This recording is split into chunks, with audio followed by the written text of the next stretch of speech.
Halo, assalamualaikum guys, kembali lagi bersama channel Sandy Ye. Nah, pada pagi hari ini video video ini menunjukkan bahwa ada aksi penyelamatan untuk menyelamatkan ekskavator yang terbalik di daerah Sencano Jaya Pranap di Batang Pranap. Nah, kita lihat guys, ini ada dua alat, yang satu terbalik dan yang satu ingin menyelamatkan alat tersebut supaya tidak terbalik lagi. Nah, dikeruk dulu tanahnya ya guys, agar mudah untuk menariknya. Jadi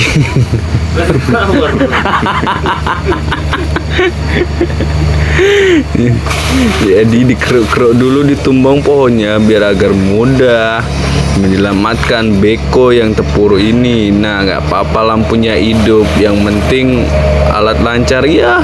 Ayo nah. Ya jadi gitu. Haha, udah cepet habis videonya.